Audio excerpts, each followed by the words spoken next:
seem to be catching all the contradictions these past couple weeks. It seems like every week I'm able to juxtapose what Jesus does with something else that occurs in the Old Testament lesson.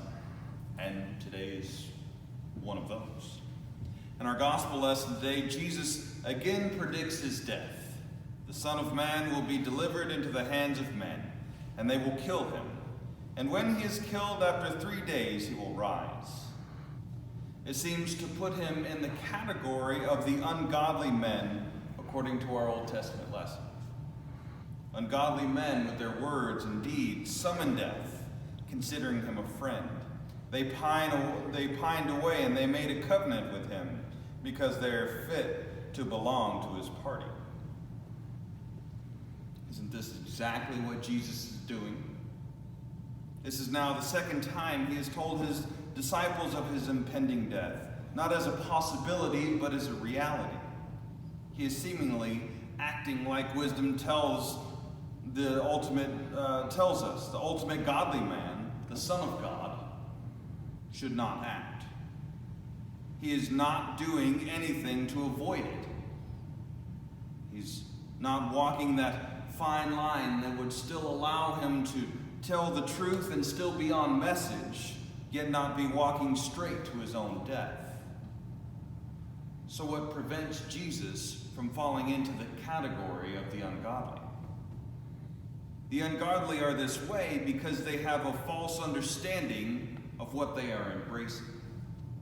They run to death because they see death the wrong way. And they see death the wrong way because they see life the wrong way. They see life the wrong way because they see life as meaningless. Life is meaningless to them because they see it all as chance. Because a certain set of circumstances occurred, we are here.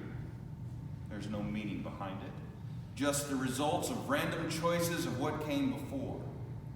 No matter what happens in this life, good or bad, eventually it will be forgotten. The big names and events may be remembered a bit longer, but eventually they will fade away to make room for current events.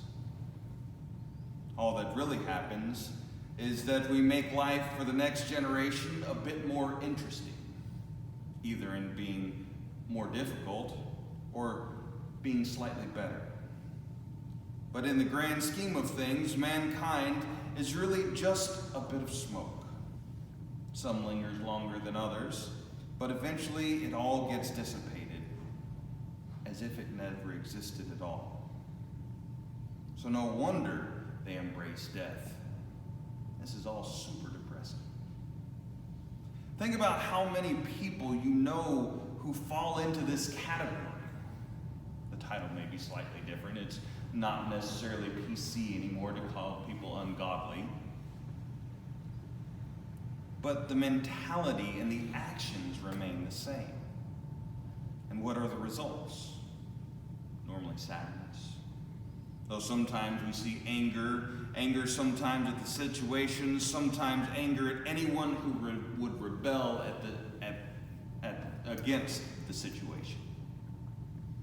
Sometimes sadness, as is seen in the world today, it's just rampant and it's getting worse. Suicides and all the general depressiveness of everyone. Just the depression is all around.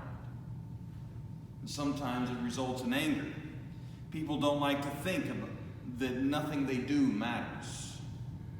Some people embrace it, but others reject it and get mad and try to do anything they can to change it, for they refuse to go gently into the good night. During the prime of life, it looks like ambition. During the twilight, it looks like desperation. But when the meaninglessness is embraced, anyone that presents an alternative worldview is deluded and should be suppressed or made to be seen as insane. There's quite a great quote by St. Anthony the Great. He says, "A time is coming when men will go mad, and they will see someone who is not mad, and they will attack him, saying, 'You are mad, you are not like us.' Yet as we know, Jesus, though he seemingly behaves as the ungodly by embracing death, he is not ungodly. This is because he has a proper view of life.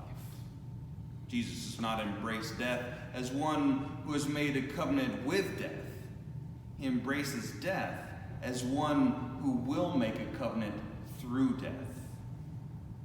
He showed life is not meaningless in his incarnation. If life was just happenstance, why become incarnate at all? Why show his presence at all? Why exist at all? Jesus shows that he is God. So life isn't mere chance. Jesus becomes incarnate, a full participant in human existence, giving recognition to the dignity of human life by becoming one of us. And because he comes that we may have life and have it abundantly, he embraces his death. His death would be his death would be the means of life for all humanity, as he, as one of humanity, is sacrificed on our behalf, that the effects of original sin might be removed, and that we may again be in the right relationship with God. Not just in the afterlife, but in this life as well. So this means that this life has meaning because God has created us and given each of us an integral role in the establishment of his kingdom on earth as it is in heaven. And this ray of life in the midst of the darkness of meaningless is the reason the ungodly in wisdom seek to oppress the righteous man, Jesus, and seek to kill him. He is not mad. He is not like us. However, in doing so, the ungodly allow Jesus to accomplish his goal of being sacrificed for sin. And since they are the hands by which this was accomplished, then they play an integral role in the establishment of God's kingdom. And so their life has meaning. How's that for a tangible example of what Jesus has come to accomplish? Pretty fun, no? In the name of the Father, and the Son, and the Holy Spirit.